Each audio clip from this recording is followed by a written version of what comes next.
नमस्कार, बहुत स्वागत है आपका प्राइम टाइम 8 PM में। मैं हूं आपके साथ ऋतु ज्ञानवानी। पिछले 2 दिनों में पूर्व मुख्यमंत्री कमलनाथ 2 बड़े बयान देकर 2023 के चुनाव के लिए मास्टर स्ट्रोक वाली चाल चल चुके हैं। पहले किसानों की कर्ज माफी का वादा और अब पुरानी पेंशन योजना लागू करने का लॉलीपॉप दिया है। हालांकि बीजेपी कांग्रेस सरकार पर वादा खिलाफी का आरोप लगा रही है।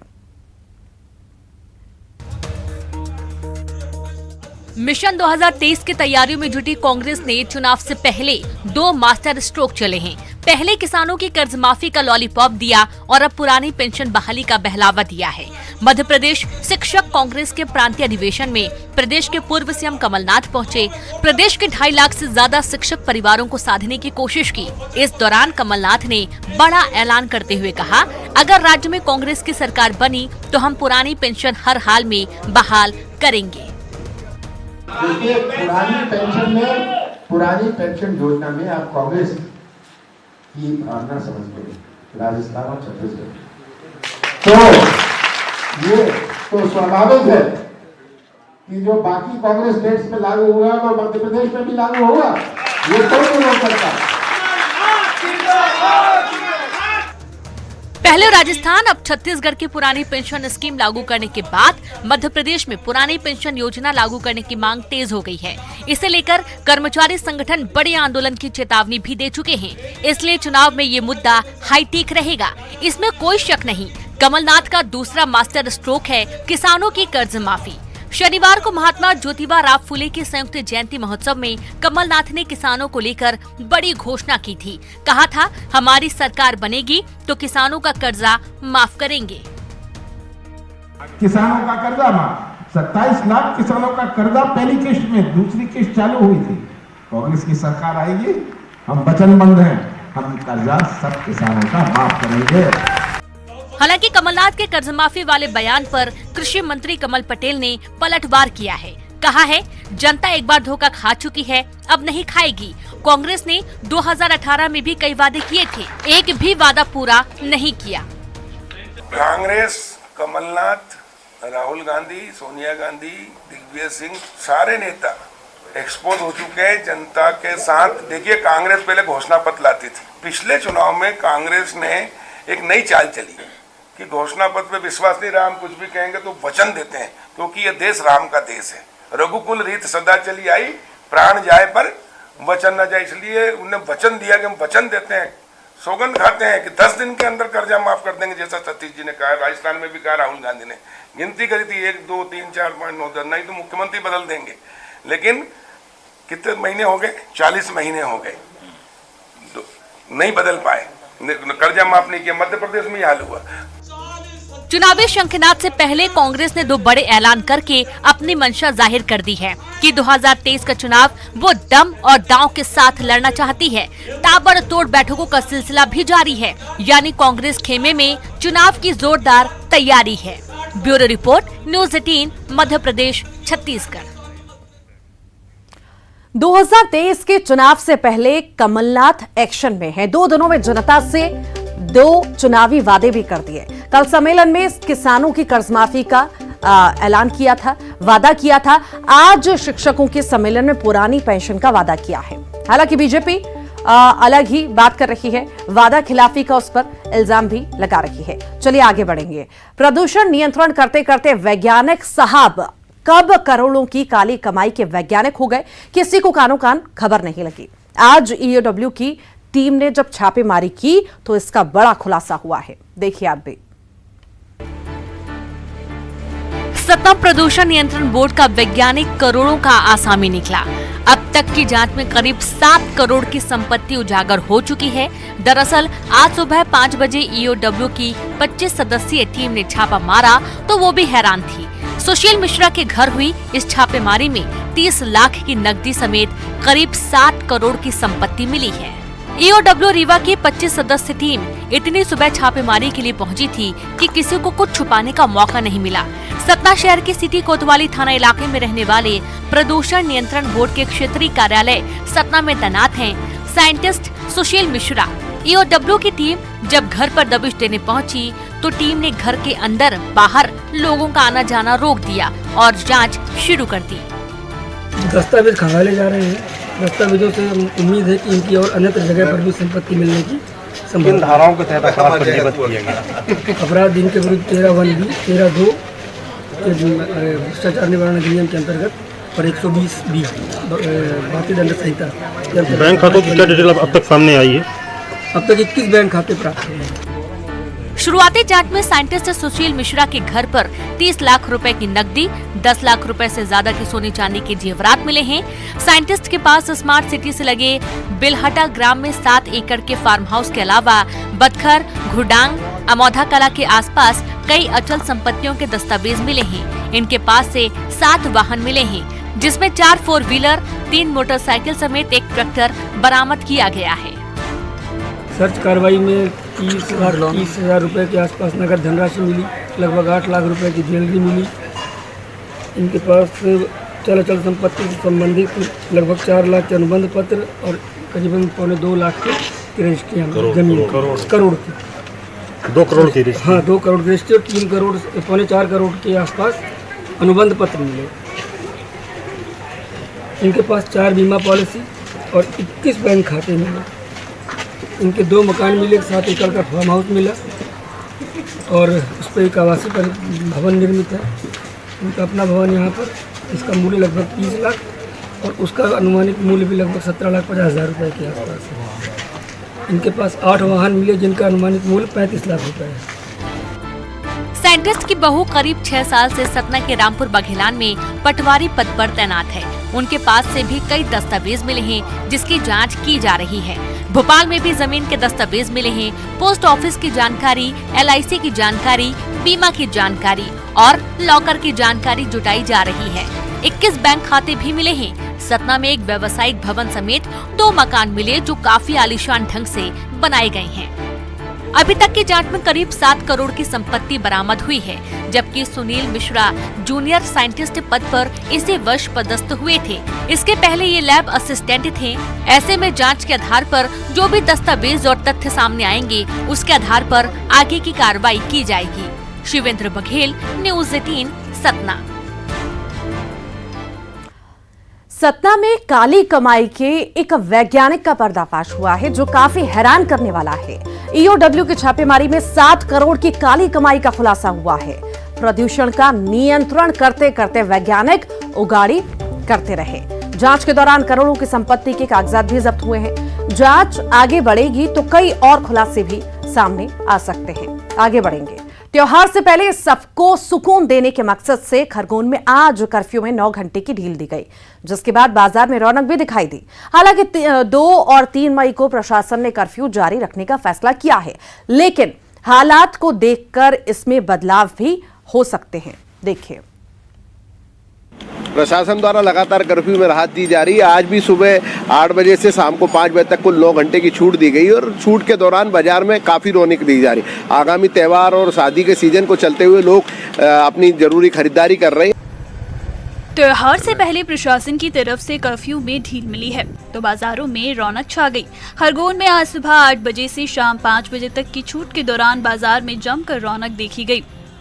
अक्षय तृतीया पर और शादी समारोह को लेकर लोगों ने, विशेषकर ग्रामीण अंचल के लोगों ने जमकर खरीदारी की। आगामी त्योहार को लेकर प्रशासन ने 2 मई और 3 मई को शहर में कर्फ्यू में छूट नहीं देने का निर्णय लिया है। कर्फ्यू के दौरान कानून व्यवस्था का कड़ाई से पालन कराया जाएगा। प्रशासन त्योहार पर सतर्कता रखना चाहता है, कोई भी चूक नहीं चाहता, इसलिए 2 दिन संपूर्ण शहर में कर्फ्यू की आशंका के चलते शादी के सीजन को लेकर सराफा बाजार में सोने चांदी के जेवर, दुकानों पर कपड़ा, साड़ी, किराना समेत शादी के लिए जरूरी सामान की लोगों ने जमकर खरीदारी की। प्रशासन के द्वारा 2 मई और 3 मई को कर्फ्यू लगाया गया। आगामी त्यौहार को लेकर प्रशासन जो है पूरी सतर्कता बरतना चाहता है, कोई भी चूक नहीं चाहता है। इसी लेकर प्रशासन के द्वारा यहाँ पे पूरी तरीके से कर्फ्यू लगाया, कोई भी प्रकार की ढील नहीं दी जाएगी। सुरक्षा के व्यापक इंतजाम किए गए। तो कुल मिलाकर प्रशासन की ये सोच है कि जो खरगोन में शांति का माहौल है वो बना रहे और आगामी त्यौहार पर जो आपसी भाईचारा है वो बना रहे। अभी जैसे मार्केट में स्थिति ठीक है, पर आगामी त्योहारों को लेकर पुलिस सतर्क है, सारी तैयारियां की जा रही हैं। हम लोग प्रॉपर हमारे जेल वाहन तैयार हो चुके हैं, बल और भी हमने मांग की है जिसका बल अभी बाहर से आ रहा है और ईद की तैयारियों को लेके हमने पूरी अपनी प्लानिंग कर रहे हैं। साथ ही आज कुछ मीटिंग भी ली गई है अलग अलग लोगों से, तो उसमें यही अपील की गई है कि आगामी त्योहारों में अमन चैन और शांति बनाए रखें। हालांकि प्रशासन का कहना है कि वो अपने इस आदेश में मौके के मुताबिक बदलाव कर सकती है, लेकिन ईद के दिन पूरी तरह के कर्फ्यू लागू रहेंगे। पुलिस प्रशासन सतर्क है, अतिरिक्त पुलिस बल बुलाया गया है, जेल वाहन तैयार है, शहर में अस्थायी जेल भी बनाई गई है। कर्फ्यू का उल्लंघन करने और शांति व्यवस्था में खलल करने वालों को बख्शा नहीं जाएगा। आशुतोष पुरोहित, न्यूज़ 18, खरगोन। खरगोन में पुलिस प्रशासन ने आज फ्लैग मार्च भी निकाला। सुरक्षा के मद्देनजर भारी पुलिस बल की तैनाती भी की गई है। हालांकि आज प्रशासन ने कर्फ्यू में 9 घंटे की छूट दी थी और छूट के दौरान सभी बाजारों में खरीदारों की भीड़ उमड़ पड़ी, लेकिन 2 और 3 मई को प्रशासन ढील ना देने के मूड में है। आगे बढ़ेंगे, उज्जैन की बात करेंगे। उज्जैन में एक व्यापारी उस वक्त बाल बाल बच गया जब उसकी जीन्स की जेब में रखा मोबाइल अचानक से गर्म होकर फट गया। उसके हाथ और पैर झुलस गए। दोस्तों ने आग बुझाई और अस्पताल ले जाकर उपचार करवाया। उज्जैन के फाजलपुर में रहने वाले फुटवेयर शॉप मालिक निर्मल पमनानी हैं। इनके पॉकेट के पास जीन्स की फटी हालत देखकर अंदाजा लगा सकते हैं कि उस वक्त खौफ का आलम क्या होगा जब अचानक पॉकेट में रखा मोबाइल फट गया। रोजाना की तरह शनिवार को भी वो अपनी दुकान पर बैठे थे। उनके पास मोबाइल था जो जीन्स की आगे की जेब में रखा हुआ था। आसमान से बरस रही गर्मी और जेब में रखे होने के कारण मोबाइल अचानक से गर्म हो गया। व्यापारी अपने काम में लगे रहे और मोबाइल गर्म होता चला गया। कुछ देर बाद अचानक जेब में मोबाइल फट गया और जीन्स ने आग पकड़ ली। जी मैं मोबाइल में शॉप पर बैठा था, बाजू में मेरे साथ ये बैठे थे और मोबाइल जेब में रखा था और अचानक ही ब्लास्ट हो गया। उसमें आग पकड़ ली तो मोबाइल निकालने में पूरा यहाँ से पूरी जान जल रही और हाथ जल गया। जीन्स फाड़ के मोबाइल फाड़ गया। कहाँ पर कौन सी जगह? ये फाजिलपुर में गंगा फुटवेयर। ठीक है, कौन सा मोबाइल था, कौन सी कंपनी? Redmi company. पास में बैठे दोस्त ने किसी तरह आग बुझाई। हालांकि इस घटना में निर्मल की जांघ और हाथ झुलस गए हैं। उसे अस्पताल ले जाया गया जहां प्राथमिक उपचार के बाद छुट्टी दे दी गई। इस मामले में डॉक्टरों का कहना था कि संभवतः रात भर मोबाइल चार्ज करने के कारण ऐसी स्थिति बनती है। ओवर चार्जिंग के कारण मोबाइल गर्म हो जाता है और फटने की स्थिति बनती है। धूप के कारण भी मोबाइल गर्म होते हैं और ऐसे में सतर्कता जरूरी है। ऐसे हादसों से बचने के लिए मोबाइल चार्जिंग के वक्त आपको खास सावधानियां रखनी हैं। जानकारों के मुताबिक मोबाइल को ओवरचार्ज ना करें, खासकर गर्मी के दिनों में।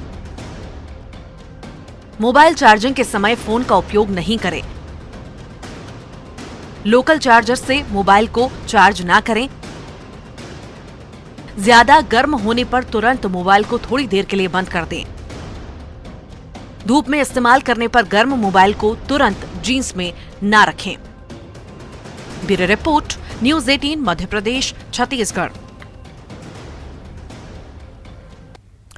तो मोबाइल चार्जिंग के वक्त सावधानियां रखनी बेहद जरूरी हैं। जानकारों के मुताबिक मोबाइल को ओवरचार्ज कभी ना करें। गर्मी में मोबाइल चार्जिंग के समय फोन का उपयोग ना करें। ज्यादा गर्म होने पर तुरंत मोबाइल को थोड़ी देर के लिए बंद कर दें। धूप में इस्तेमाल करने पर गर्म मोबाइल को तुरंत जींस में ना रखें। आगे बढ़ेंगे। आज पूरे प्रदेश में बोरेबासी की ही धूम रही। अंतर्राष्ट्रीय श्रमिक दिवस पर रायपुर में श्रमिकों को सम्मानित करने के बाद मुख्यमंत्री भूपेश बघेल ने श्रमिकों के साथ बोरेबासी खाया। न सिर्फ सीएम भूपेश बल्कि कई मंत्रियों और प्रशासनिक अधिकारियों ने भी बोरेबासी खाकर अपनी तस्वीरें जारी की। अंतर्राष्ट्रीय श्रमिक दिवस पर रायपुर में श्रमिकों को सम्मानित करने के बाद मुख्यमंत्री भूपेश बघेल ने श्रमिकों के साथ बोरेबासी खाया। मंच के पीछे पंडाल में डाइनिंग हॉल बनाया गया था, जहां मुख्यमंत्री ने बोरेबासी के साथ गोंदली, चटनी, भाजी और बिजोरी का स्वाद लिया। सीएम भूपेश बघेल ने 50 श्रमिकों के साथ जमीन पर बैठकर बोरेबासी खाया। मुख्यमंत्री जी, ये बड़ा मजे से खात हो आप। काका है, जरा से एक बार बताओ हमारे दर्शक मल्ला कई जन अनभिज्ञ हो ही कि काका खाओ तो बड़ चीज सजे आपके थाली में। भात रही से, भात में पानी डाल के ठंडा कर दे रहे थे, घंटा 2 घंटा उसके बाद इमें बढ़िया मही मिला दे हम और ओकर बाद टमाटर के चटनी है, आमा का अचार है और भाजी भी है, एक कढ़ी है और कढ़ी ये ला ऐसे खावे ना जब सन्नाटा मारवे तो मजा तो लग रहे थे, सुड़क के जब खावे तब। मुख्यमंत्री भूपेश बघेल की अपील पर प्रदेश भर में लोगों ने बोरी बासी खाया। रायपुर में पीसीसी अध्यक्ष मोहन मरकाम ने जमीन पर बैठकर बच्चों के साथ बोरी बासी खाया। कांग्रेस प्रवक्ता विकास तिवारी ने भी सुबह बोरी बासी खाकर वीडियो को जारी किया। वहीं कोंडागांव में कांग्रेस जिला अध्यक्ष ने श्रमिकों के साथ जमीन पर बैठकर बोरी बासी खाया। बलौदा बाजार में कांग्रेस की नेता अपने परिवार के साथ बोरी बासी खाती दिखी। सीएम ने बोरी बासी खाकर श्रमिकों का मान बढ़ाने की अपील जनप्रतिनिधियों के साथ ही प्रदेश के लोगों से की थी। रायपुर में गृह मंत्री ताम्रध्वज साहू ने जमीन पर बैठकर परंपरागत ढंग से बोरी बासी खाया और उसका वीडियो जारी किया। वहीं बिलासपुर में कलेक्टर सारांश मित्तर, नगर विधायक शैलेश पांडे और कांग्रेस नेता विजय केशरवानी ने बोरे बासी खाया। बेमितरा में अमोरा पहुंचे कलेक्टर और एसपी ने निषाद परिवार के घर बोरे बासी खाया। वहीं दुर्ग में जिला पुलिस ने बोरे बासी खाया। श्रमिक दिवस पर मुख्यमंत्री की अपील पर राजनेता से लेकर नौकरशाह तक ने बोरी बासी खाया। रायपुर नगर निगम के मेयर के साथ विधायक कुलदीप जुनेजा ने लोगों के साथ बोरी बासी खाया। वहीं प्रशासनिक सेवा के प्रदेश भर के अधिकारियों ने बोरे बासी परिवार के साथ खाया और इसका वीडियो बनाकर सोशल मीडिया पर अपलोड किया। पूरे प्रदेश में अभियान के तौर पर मुख्यमंत्री की अपील को लिया गया। अवधेश मिश्रा के साथ bureau report, news 18 Madhya Pradesh, Chhattisgarh. और इसी के साथ ही प्राइम टाइम 8 PM में इतना ही। खबरों का सिलसिला लगातार जारी है।